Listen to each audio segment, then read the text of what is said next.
The powerful approach to reality that is science has given us so much insight that did not exist before modern science came around, before its advent, that sometimes scientists can begin to think about what they've learned as the only explanation for reality.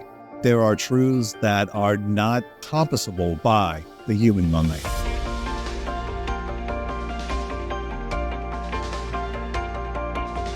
Welcome to Season 2 of Purposeful Lab, a Mantra Center podcast. I'm Katherine Hadra with Dr. Dan Keebler. Good to see you again. Good to be back here in Season 2. I know. Well, it was so great to be back with you, to be launching into Season 2 of Purposeful Lab. Fresh energy, new look, really excited about it. What kind of reactions have you been getting since we released? Yeah, it's interesting. I think we had such a good set of guests and good set of topics that they were talking about. I think a lot of people that I've talked to saying how much the topics and so forth made them think about things a little bit differently than they had before, like thinking about evolution and purpose, like together, which is something a lot of people haven't thought about, or looking at extraterrestrial life and not being threatened in their sense by that, and that sort of pondering these interesting questions like that.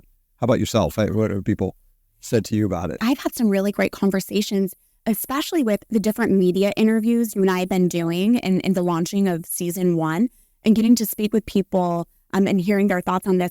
I've sensed there's just a great sense of gratitude that people are taking on the intersection of faith and science and making people aware of these really leading experts who are, again, high caliber in their various fields and their various expertise, and also faithful as well. So I really sensed a great sense of gratitude and really proud of what we've been doing. Yeah. So of all, of what really stood out to you in Season 1, if you look at all the, the guests that we had and the topics, what?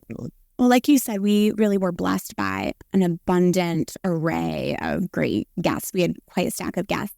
The two that immediately come to mind, and maybe because they were the most recent in my memory, the last two episodes, Dr. Cuddeback's conversation, just about what we can learn from nature and how that reveals to us our own purpose and the ordering of our self. And then also Father Spitzer, speaking about happiness and the 4 levels of happiness. Again, maybe also because there were a lot of practical takeaways I could glean from those conversations and start to embed into my own life. That's really what has stood with me. And I've been these podcast episodes have made me think too. Like you said, people are thinking about something in a new way. I've been able to, following our interviews, really sit and dwell and kind of contemplate on what we've been discussing. I would love to ask you, one of our Season 1 guests was Dr. Simon Conway Morris, who is this world-renowned paleontologist. I know that you've been following his work for years, especially just in your specific field of biology, and you're an expert in evolution in your own right. What stood out to you from that specific conversation? What was that like to speak with him? Yeah, that was a pleasure to speak with him. I've been following him in his work since grad school, when I was in grad school back in the 90s. So, he has made his name in paleontology of studying sort of the Cambrian explosion, which is this period about 540 million years ago, when all of the sort of modern animal phyla, like you think of like worms and crustaceans, sort of appear in the fossil record. And so he was sort of the leading expert of that and wrote a book called Crucible of Creation to discuss these real interesting fossils. You see this explosion of sort of these complex animal forms. But he's also, the thing that he's sort of known for is this idea of convergence that he talked about, that, there's some underlying order in evolution, sort of a direction that it goes, that the physics and chemistry dictate sort of certain solutions, certain ways of making a living. So, and it's interesting, he did a lot of work on that for 10, 15 years, wrote a number of books, a book on that, a couple books on that. And then, he sort of pivoted now. He's asking some more broader questions. So we talked to him about, what makes humans unique and the idea of the human mind, which, segued well with what Dr. Barr talked about, and then what Dr. Cuddeback part. So what is it to be human, and how does our biology sort of relate to that, So, but it was just a pleasure. He's just a very interesting guy to talk to, and he thinks about a lot of different things that he's got his hand in a lot of different ideas. He even talked about extraterrestrial life in this book and so forth. Well, that's the thing. Everything is so integrated. And I'd love to just ask you another question, looking back onto season 1. Obviously, you're a biologist, and we're asking these big questions and bringing in experts from various fields, again, from astrochemistry to paleontology to physics to philosophy. Why is that important? Why is it important that these fields work together to answer these questions about the universe? And did any of those kind of connections really stand out to you from season 1? Yeah, no, I think that the reason that we want to have all these fields talking to each other is that there's a lot of deeper questions that one field on its own can't answer, right? And even just amongst the sciences, you see how what we talked about, how the chemistry sort of leads to life. The order in the chemistry can lead to these organic molecules that can lead to life, and evolution can lead to humans have this sort of directionality there. But I think then you after biology, I like biology because it's sort of centered in the middle. You have all these sciences, physics and chemistry that build up to the biology, but then the biology leads to philosophy and theology. As biology leads to humans, and then leads us to think and contemplate, right? So biology sits right at the center, so it talks to the sciences on one side and it talks to the humanities on the other. So I really like about that. And that was what Dr. Kotelbach talked about. So what is it about the human biology that tells us something about the nature of humans, right? And I think there's a lot of things that the way we are, the social animals we are, just the fact that we have upright posture, so we stand up and look at each other, we look at faces and so forth. That tells us something about human nature and what humans are supposed to do. And just the fact that we can manipulate things, we're meant for work, with our hands, where other animals can't do that. So I think our biology sort of is tells us something about the human nature. And that was, it's not something that the biology alone can do, but it's biology in conversation with philosophy and having these deeper discussions where you get that, because you can't prove scientifically the purpose of humans, but the biology does tell you something that you can use in the philosophy and the theology. And that was the nice thing about season 1, of get these different disciplines in dialogue with each other. And it's, you see the limitations of each field as well, which kind of, there's a humility in that. I feel like when in the fields of science too, to know the limitations. Right. Yeah. So a lot of scientists, they want to answer everything with science, or they don't recognize when they're doing philosophy suddenly. The science shows this, therefore I'm going to make this philosophical claim. But it's nice to say, I'm doing philosophy now, so now I better do philosophy well, or do it, in dialogue with philosophers to help you make sure you don't trip over your own pride, really, So it is, really, really nice. So what was your, I think one of the things that people liked about season 1, they talked about the extraterrestrial life, and that was something that a lot of people are sort of interested in, and UFOs and so forth, and everybody. It immediately gets people's interest. So what was your thoughts on, particularly what Karen talked about searching for life on other planets? Do you think there's life on other planets? What's your expert opinion there? I loved that we addressed that in season 1, and just to have Dr. Karen Ober, who, again, not afraid to let's tackle this. Let's talk about this. Does the church think about these things even? And I think what I loved about it is, we're not afraid to ask these questions. And again, from there's not one right or wrong answer. So much of it is just hypothesizing, right? But right at this point, I would like to think that there is life on other planets. What does that look like? What does that mean? I have no idea. My, very, non-scientist opinion is that I think God is big enough that there can be. And when we're speaking about the cosmos and we're speaking about these possibilities, for me, it really puts me in greater awe of creation. I think that we'll find life on other planets, whether we'll find intelligent life like that is conscious like you and I don't know, kind of agnostic on that. But it's funny, we had 2 guests in the first season that have taken 2 different approaches. Karen thinks that is more amenable to the idea that there is life on other planets, and Simon Conroy Morris, we didn't really talk about this much with him, but he's on the opinion that no, it's very rare and it's probably not likely. So there are different scientific reasons for that. But again, as you said, the data is not all in. We're just starting to realize and understand how, as Karen was talking about, how planets form and how likely it is for them to have the elements, have the molecules that would be necessary for what we, water and organics that would be necessary for life. So yeah, just an interesting, field of study. And as you said, with the new James Webb telescope, Yes. getting more data and calling through that data. And that, as you said before, this data then opens up questions that science on its own can't answer, so, and that's interesting to speculate on that. Season 1 was obviously just packed and really rich. And let's preview what season 2 is going to look like. Yeah, season 2, I think we're going to take a little bit deeper dive into cosmology. So we talked about that in the first season, but we'll look at some questions that we weren't able to look at in season 1. But we'll also have different guests, just like in season 1, we have theologians and philosophers to talk about some of these issues. We'll do that in season 2 as well. We'll talk about some other topics as well. So it won't be just all cosmology. We'll have a mix of things, but that. We'll have a multiple people talk about cosmology in season 2, and sort of the beauty and the grandeur of the universe. Staring up at the skies, what's up there, how to get up there, and what does that mean for us down here? Right? Those are sort of some interesting questions that we'll look at in season 2. Also peppering in some interviews hitting on topics we didn't get to address in season 1, but again, there's a lot out there. Well, I mentioned the Society of Catholic Scientists. You over the summer had the chance to attend the conference in New Jersey, I believe that it was. Dan, what is the Society of Catholic Scientists, and tell us about this conference? Yeah, the Society of Catholic Scientists, I'm the vice president. I'm honored to be the vice president. It's a wonderful society that is made up of scientists from not only the United States, but all across the world.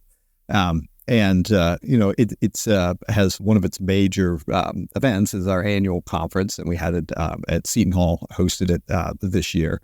It looked at the intersection of major issues at the intersection of science and faith. So it had a lot of different issues, and there's a lot of resonance between what the Society of Catholic Scientists are trying to do and what we're trying to do on this podcast, right? To look at the best of the science, have the best scientists come and talk about different topics, whether it's AI, artificial intelligence, whether it's neuroscience, whether it's evolution, whether it's cosmology, and then have theologians and philosophers at the meetings discuss, what are the implications of this? How do we understand these new advances in science, which is something that we're trying to do here on the podcast. And the society also does other things. Does a lot of outreach to high schoolers, high school teachers. It does, it also provides a community for like-minded Catholic scientists to find support amongst, with each other. Because a lot of Catholic scientists might be isolated or not around a bunch of other Catholics who are in the field of science. So it's a nice community to be part of. And, we have Stephen Barr, Dr. Barr, who we had on episode season 1, and we're going to have him back again on season 2, who is the president and the founder of it. Dr. Barr is a well-accomplished theoretical physicist. He's an emeritus professor now at the University of Delaware, but he's a fellow of the American Physical Society. He has a diagram, but they're called the Barr Z diagram, named after him. So he's a well-accomplished theoretical particle physicist, but he also has done a lot of work at the intersection of science and faith. And so, he was awarded a medal by Pope Benedict for his work and sort of trying to establish a fruitful dialogue between science and faith. And so I was able to, sit down with him before the conference and just talk about, hey, why did you found this? What was your goals? And what is the Society of Catholic Scientists? Excellent. Let's take a listen.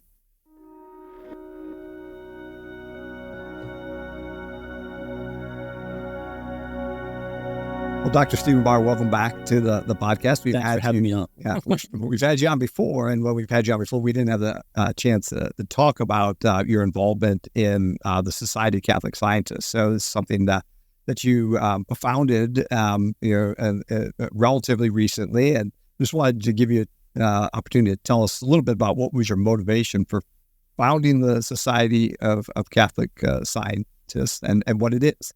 Well, several motivations. So I had a long career in physics, older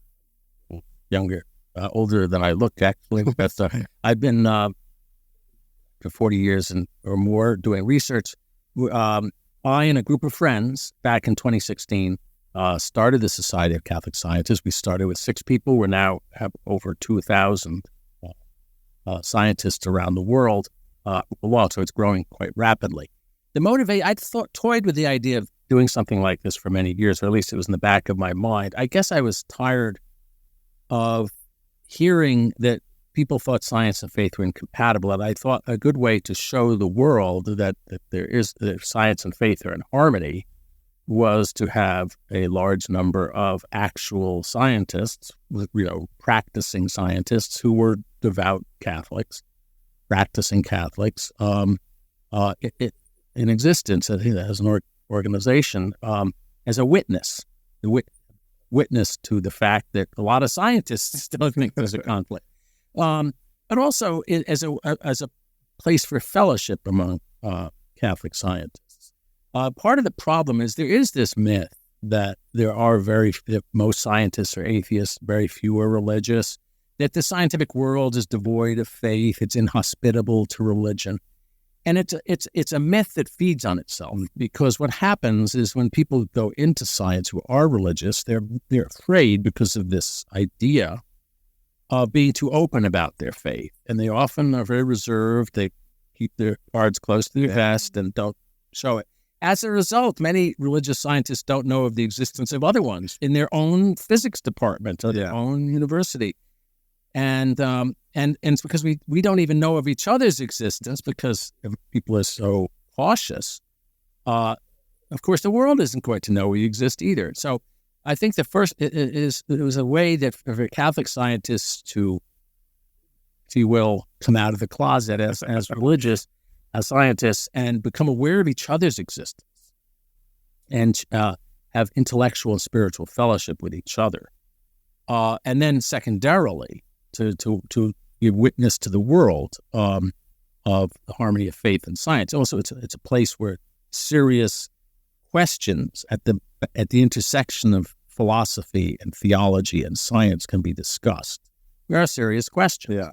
And this is a place where the questions can be discussed on a scientifically high level. And for educational purposes, we have a lot of material on our website, but we're also beginning to reach out to public lectures, to actually events for high school students, to educate people about about science and faith and how they fit together. So there's a multi-purpose organization. It's really excellent that you created this society really to combat, I imagine, isolation that could happen among Catholic scientists. Right. That is a problem. And as I say, it's in a way has been a self-imposed isolation for religious scientists because of being perhaps a little bit too fearful or too cautious. They keeping their beliefs to themselves. I guess one of the things that started me thinking about this a long time ago is that when I was a graduate student at Princeton and undergrad at Columbia, I could not have named a single world-famous scientist. Now I could tell you a lot of them, but I couldn't have named at that time any world-famous scientist who I knew to be a leading Catholic, or I couldn't have named anyone in the physics department, in my physics department, who I knew to be, except for one, who I knew to be a religious believer. And he was an Orthodox Jew, and so he wore, a yarmulke, so you could tell, but he didn't have people wearing crosses and so on. And so I felt isolated. I thought, am I the only one? And that is the problem. It's not that you face hostility, because generally you do not. Well, most scientists are not. But there can be a sense of isolation, and it's to break out of that self-imposed, open about each other and the world. It's great. You also mentioned how you founded the Society of Catholic Scientists to show the harmony between faith and science, and the society does so effectively. That being said, what would your response be to someone who comes out and says, no, faith and science are not compatible? Well, I would say that person is probably laboring under some misconceptions about history, about science and what it's discovered, about theology. So a lot of it's based on total ignorance of history, because the fact is that this modern science came out of what's called the scientific revolution. sparked by Copernicus in the 1500s, but the century in which modern science really exploded on the scene was the 1600s. And from that time, from the time of Copernicus and Galileo and Kepler and Newton, all the way up until well into the 1800s, almost all the great scientists were devoutly religious Christians, Protestants and Jews. And it's kind of crazy historically to think that somehow religion and science are inherently at odds when modern science came out of hundreds of years of the work of the greatest physicists of the 19th century, most people would say, were James Clerk Maxwell and Michael Faraday. They were both devout Protestants.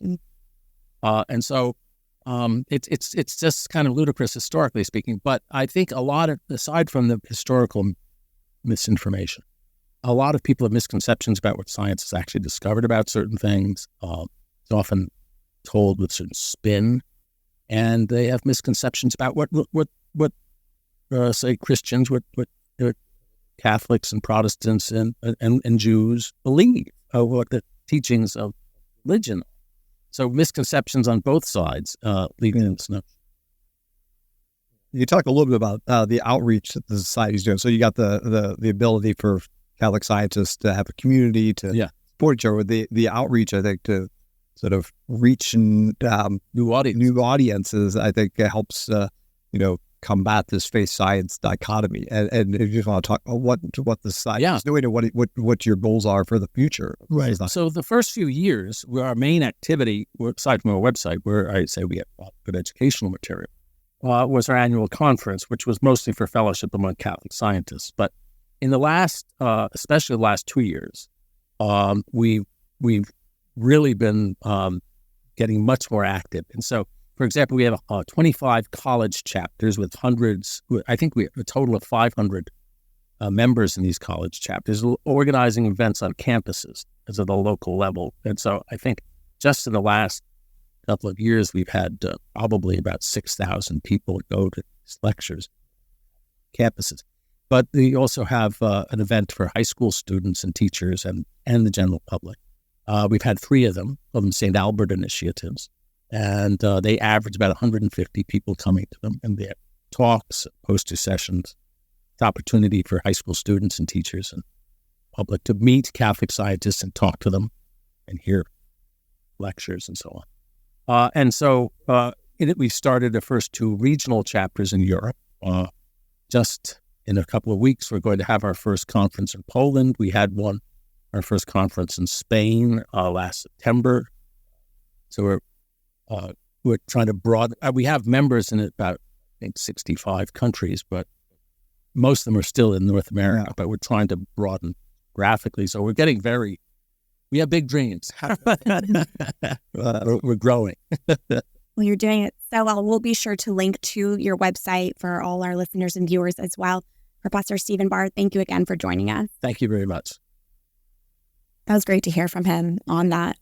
Yeah, so you talked about the conference that he does, and also just sort of the camaraderie and the fellowship that you have with other members of the society. I really enjoy going to the conference. It's my favorite conference of the year that I go to, and it's nice to talk to other scientists from across the country, and you start to develop relationships with them. You see them every year at the conference. We talk about the research and things that they're doing. So it's just it's a wonderful thing. And this past summer at the conference, I was able to sit down and do some interviews with a couple people at the conference and talk to them about things. And the first person that I interviewed is Chris Baglow, who is Dr. Chris Baglow is at the University of Notre Dame at the Grath Institute for Church Life. He's a theologian, and he is on he's the theological advisor for the board of the Society of Catholic Scientists. But you can see, just like we have theologians and philosophers here to sort of discuss what are the implications of this of the science that we talk about. It's the same thing here, having Dr. Baglow on the board to discuss. We've had him speak at meetings in the past. He spoke on sort of the theological speculations about extraterrestrial life, actually, a couple conferences ago. But he's someone I was able to sit down with and talk to him about his career. He was at the seminary in the Diocese of New Orleans for many years.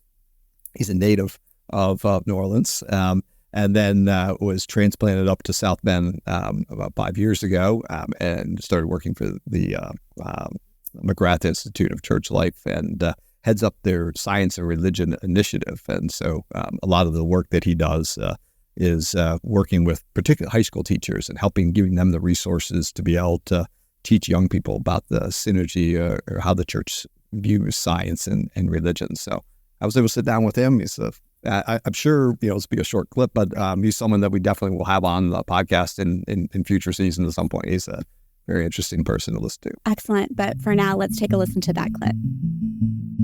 So what got you into, as a theologian, interacting with the scientists? Is that a pursuit you've always had since, when you went to, you always thought, hey, I want to do theology and see how it interacts with science? Is that I can remember that in 1996 when John Paul II started talking about or mentioned something about evolution, and it was in the press and that kind of thing. But it made me wonder about that particular scientific subject and how it related to faith. But I never really got into it until an opportunity arose shortly after Hurricane Katrina flooded my house, which was I was asked by the president of a Catholic high school to create a curriculum for the senior high on the relationship between faith and science, something that I agreed to without much specific background in the field. So that's how I got started. And it was slowly kind of by a process of degrees becoming more and more and more interested in it until it became my major area of research as a theologian. From the perspective of faith, how do we understand science and how does it inspire us to think in new ways about what God has revealed? So what was the impetus or the principal of this high school to reach out to you? Like, why did he see a need for integrating science and faith amongst his students? What was he concerned about? Yeah, sure. They had just done a capital campaign and had raised a significant amount of money to basically overhaul their science curriculum, bring in new faculty, a whole new science building with labs. They were kind of in the vanguard of the STEM movement, but they had really thought about it. He had thought about it, this priest who was president of the school, that as students came to understand science better, they came to understand how to do science, how to think scientifically, they would naturally have questions that would arise as to how science and faith relate to each other. I mean, the more that young people begin to see the world through the lens of modern science, the more they're going to have questions about how that relates to their belief in God as the creator of all things. And you can just go from there, the Bible and science and how they relate. And we live in a culture in which many people assume that these two things are in conflict with each other. So that was, I think, a very perceptive idea or notion that he had. Yeah. And I was really honored that he asked me to do it and started researching it, reading various great theologians, Joseph Ratzinger being one of the very first, his wonderful book In the Beginning. Stephen Barr, our president here, his book, Modern Physics of Nature and Faith, was one of the very first books that I read. And then, in particular, the thing that really got me excited was receiving from a different priest all of the faith and science addresses of St. John Paul II, who this was October of 2005. Remember, he passed away in April of 2005. So this is just months after that.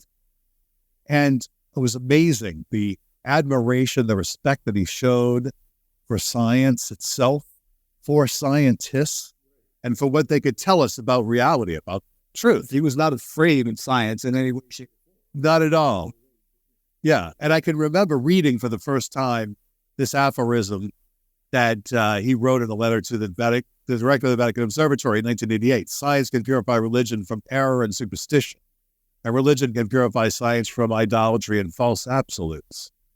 I remember thinking, wow, if this great poet, who I've loved and admired for so long, who has now left us, and you know what I mean, and if he is thinking about science this way, maybe I as a theologian should be doing the same thing. Yeah. In fact, he even says in that same letter that reflections on theology have become sterile And he says, we need science to be good theologians. Is that, do you think, because it opens new questions, opens new pieces to look at? Once you have a scientific knowledge, opens something about creation, which then poses questions. Right. And then, in understanding and receiving the rich ways in which Catholic philosophers and theologians throughout the centuries have understood that relationship, you begin to see more deeply Catholic doctrines that you thought you knew. Like, what do we mean when we say God created the universe? Do we think of him as like this creating the universe the same way, say, a mechanic would create a machine, or a computer scientist might, or is it something deeper? And so you begin to realize that what I began to realize was that my own grasp of doctrines that I fundamentally understood correctly was being deepened by bringing them into kind of contact with scientific discoveries and ideas. Yeah. Well, so if you were to think, what is it that, like a scientist could take from theology that can help enrich my view of science or the way I do science? Sure. And then maybe vice versa, an example of something that, as a theologian, something you take from science and enriches, some of a specific thing, especially from the work you've done with people you've been interact. Oh, sure. Okay. Well, I got a couple of examples. I would say that, remember John Paul II said, religion can purify science from idolatry and false absolutes. The powerful approach to reality that is science has given us so much insight that did not exist before modern science came around, before its advent, that sometimes scientists can begin to think about what they've learned as the only explanation for reality, right? And somehow that the human mind has sort of this unlimited reach. That's a temptation. It certainly is. I remember in my first years of grad school when I was taking biochemistry classes, and you're like, how does a cell work? And once you learn all the biochemical pathways, it has feeling power. I know how it works. Right. And then you start to contemplate, well, how does this translate into this type of behaviors of the cell? You realize how little we actually know. But you think if you could just understand the chemicals that you get, and there is an intoxifying power you get, but when you focus and you don't see the big picture. So exactly. So the idea that reality is bigger than the human mind can fathom, that's essential to our belief in God who transcends the universe, creates it. That there are truths that are not reducible to or compassable by the human mind. That in itself gives a certain humility that I think opens, quite interestingly, opens the scientific mind to new scientific discoveries, right? Yeah. But also to see the limits of what has been discovered. So that would be a good, And I think that for theologians, I know for me in particular, a point that I made a little bit earlier in this interview, that when I think about evolution and I think about how living creatures came about, and I begin to ask, okay, so how is God creator? If now I know how a butterfly evolved, why would I say a butterfly is one of God's creatures? Then go deeper into the reality that the very fact that things exist at all, that we have a universe that can produce butterflies, that it has laws that are beautiful, that allow for the possibility of living things to emerge, and so on and so forth. Like, that's something in which God is greater than the universe, right? And science is simply telling us, or giving 3 dimensions to the deepest, the most mysterious reality that we exist at all. Dan, I know I'm the journalist part of our duo, but you are going to put me out of a job. You are great at doing interviews. Those were really interesting questions. So I'm grateful that you were there to sit down with Chris Baglow. And you also, while you were there, got to sit down with Sophia Carozza. And she also will be a future guest on the show at some point. Sophia Carozza, she is incredible. She's a renowned Catholic neuroscientist. She studied theology and neuroscience at the University of Notre Dame. So another Notre Dame representation right here. And she did her doctorate in cognition and brain sciences at the University of Cambridge in England. And she started her postdoctoral research now at Harvard Medical School. Sophia focuses on the impact of early adversity on the development of brain structures in children. And you had the chance to have this great conversation with her at this conference. Really interesting. I think it's very important to recognize her undergraduate getting both theology and science. And I think that's one of the problems, I think, with modern education is that, scientists go through an undergraduate education without any exposure to other fields, and then they have a difficult time interacting with philosophers and theologians and say things that are kind of silly or whatnot. And the vice versa, you have philosophers and theologians that don't have any exposure to science and then will make claims that make as much sense. And I think having the integrated education that she had as an undergraduate prepared her in a very unique way to be able to talk about the issues of cognition and consciousness in the brain in a way that is both deep scientifically and deep philosophically. And so I think that unique background that she has is serving her really, really well. You're totally right. It's integrated, not isolated. That's right. And again, you had this great conversation with her, and her thesis was on the effect of abuse and neglect on childhood brain development, which is just a fascinating topic and important work that she's doing there. And you asked her specifically how she sees the brain as a relational organ. So we pulled that clip, and let's take a listen to that now. Really one of the most beautiful facts of the brain, I think, the brain as a relational organ. When I use that phrase, what I mean is that over the course of childhood, even embryonic development, the primary driver of the emergence of the structure and function of the human brain is loving relationship, first with the mother and then with the mother and father and then a broader community. But it's, especially you see this in the postnatal period, so after birth, the factor that shapes which connections are kept in the brain and which ones are eliminated and how neural circuits are organized to support behavior, the factor that drives all of that is the interactional landscape. And so the kinds of social exchanges that babies have with their parents of talking and gazing at objects together and touch is so important. And all of these provide the sensory information that from the outside to within shapes brain structure. And again, in a way that sets the foundation for a lifetime of cognition and emotional regulation and behavior and health. And so, so you can't understand the brain or anything that the brain supports throughout the lifespan without looking at the developmental history of the brain. And when we're looking at the child, you can't understand a child's behaviors or abilities without an understanding of what that child has been through and where that child has come from, specifically when it comes to relationships. And I find this really beautiful. As you mentioned, there's a lot of theological resonances with what it means to be made in the image of God. And and also it's such an occasion for compassion as we encounter others who might be exuding behaviors or suffering in ways that we don't understand, to ask what might have happened to this person. I thought that was so profound, what Sophia said, and for us all just to reflect on about, for us to flourish, we need to become more relational and more interdependent. And it seems like that's really a reflection of the Trinitarian God. Even. Yeah. It's funny how our biology, to some extent, reflects that. That goes back to what Dr. Cuddleback was saying in season 1. We talked about at the beginning of the episode about the connection between our biology and the way we're wired, right? We're wired for relationships. And it starts at the beginning, like the placenta in utero, we are a relationship, and it goes on throughout our entire life. And like Sophia hits upon that with the brain. It is a relational organ, and without relations, it doesn't form and function the way it's meant to function. So there's something that it tells us about who we are, right, as persons. Absolutely. No, I can't wait to welcome her back on so we can delve into that even more deeply.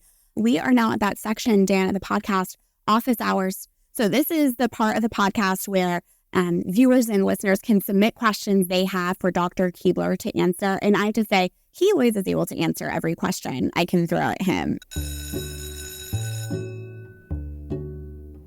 There have been recent media reports. This question is really a convergence of a few different hot topic areas.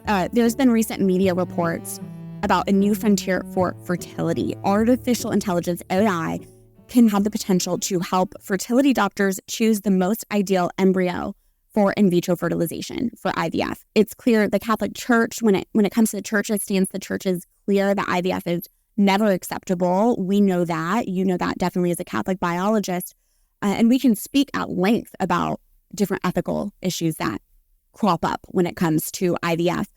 But I'm curious, AI being used for IVF, what are your thoughts on that as a biologist? Yeah, I mean, I think just from the purely biological question, it's an interesting, sort of combination of AI and biology, and I think we'll see more of this. With IVF, the embryos, that most of them, when you implant them, they don't develop properly. So it's a very low success rate, like 25%. And so what these clinics would like to know is like which ones are more likely to develop properly. Which ones don't have a chromosomal abnormality, right? Is there a way to do that? So normally they just look at them under the microscope and they can see based on their morphology which ones they think they'll score them, are more likely to be healthy, and then those are the ones that they'll implant. But even when they do that, they don't always have success. And so the idea was to, maybe there's something that, the human eye is missing. And so they take pictures and they have the AI algorithm sort of look through and try to score them. So they have a big data set. These, are all the pictures of the embryos that they've gotten. These are the ones that have been successfully implanted and survived. These are the ones that don't. And so using the AI, algorithm to try to predict the likelihood. And I guess I've seen a paper recently that said that they were able to do this at like 70% efficacy. So it's a little bit better, but again, it's clear it's not gonna, there's something that's missing, but it's, again, using AI to pick up on things that humans can't pick up on or are not as readily able to pick up on details in these pictures. And you can see, that being used for sort of cancer diagnosis and things like that. So you can see AI being used in biology and for medicine. Yeah, but here, and technically, the idea for most people, hey, we're trying to help this couple have a child, and they don't haven't thought through or don't have the appreciation, I think, of the sort of the ethical issues involved of IVF and what that does to the marriage, for example. Right. I know, it's just wild to me that it's an algorithm that will determine which embryo can continue on to life. But it does use a human, there's human oversight because they're using like human scoring systems and then comparing that to AI. So there's still, the humans are using it as a tool. It's not like the AI is picking, the AI is coming in making babies or something like that. It's not some science fiction world yet, but it's another tool that's being used, and it can be used in all different, kinds of ways, ethically, non-ethical ways, and so forth. So just another example of this brave new AI world we're entering. Yeah. On a totally different topic, this November, there's a new film being released called The Shroud, Face to Face. And it's interesting, Maja Center's Father Spitzer is interviewed in this documentary. Exactly. He can speak about this. I'm fascinated by the Shroud of Turin. Just for listeners and viewers, if they haven't been familiar with this term, it's this linen cloth that bears the image of a man on the front and back of it. And more specifically, appears to be a man who was brutally beaten.